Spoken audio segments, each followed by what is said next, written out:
उहाँलाई धेरै धेरै शुभकामना र आफ्नो यात्रा सफल पार्न धेरै अग्रिम शुभकामना दिन चाहन्छौँ।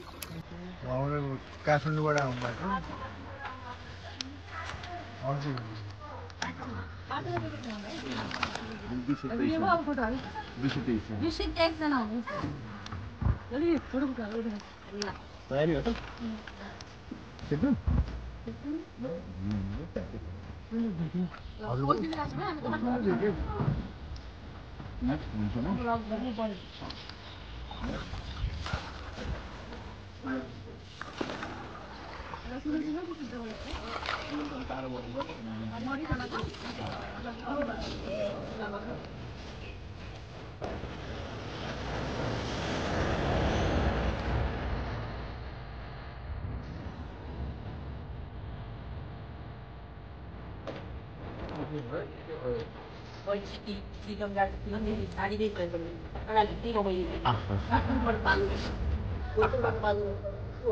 कति भाग्य मान्ने हामी अहिले म त्रिवेणी प्रदेश दक्षिण प्रदेश कर्णाली प्रदेश एसटी सापानीको क्षेत्रमा हजुरहरूलाई भोट मागिरहेको छु।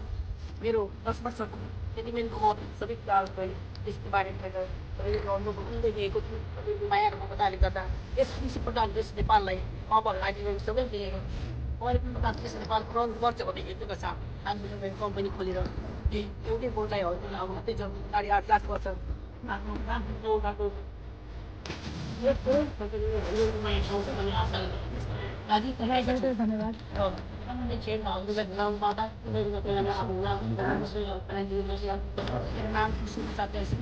मोबाइल नम्बर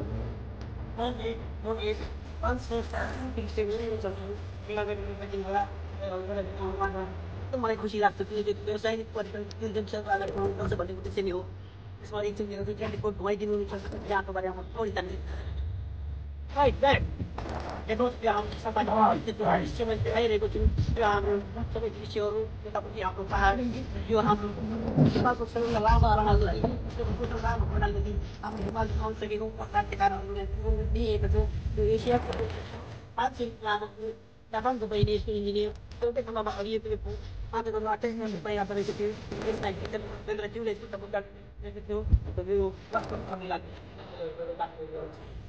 यो रमणीय क्षेत्रमा पहिला हजुरलाई मेरो महोदयज्यूहरूलाई कस्तो हेरेको छ भने कस्तो रुमले हेरेको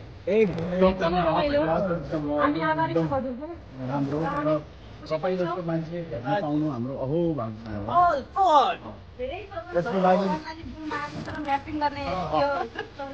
मौका दुर्या थिएन र त्यसको लागि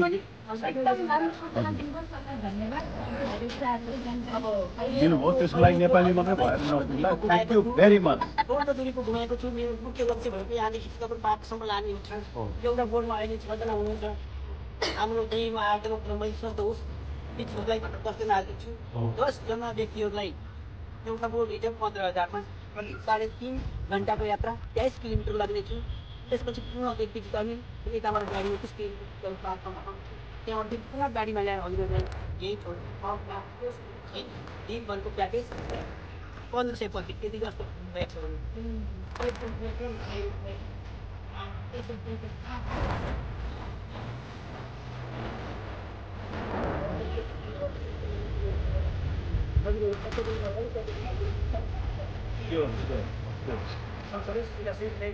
हाम्रो साइकल यात्रामा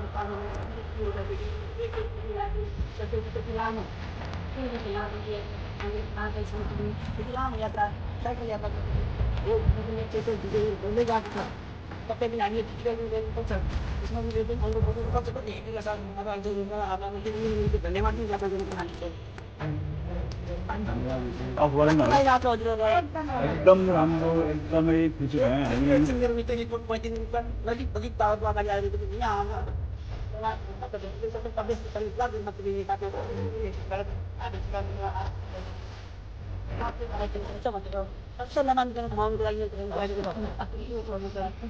र यहाँलाई एउटा जानकारी गरौँ पनि म पनि एउटा पर्यटन क्षेत्रमा आधार दिन्छु।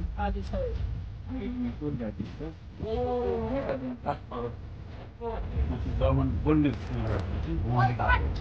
भवानी भन्नाले कन्टेम्प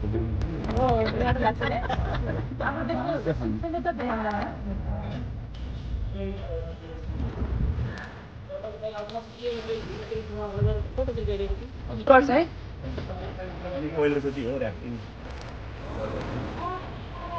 थुप्रै मजा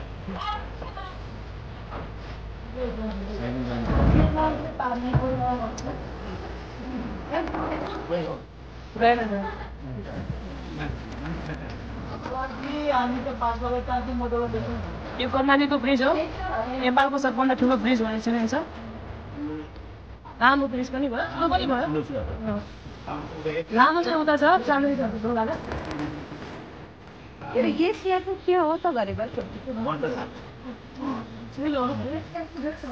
हाम्रो नेपाललाई चिनाउने एउटा पुल हो कि यो लामो त होइन तर यो मान्छे जस्तो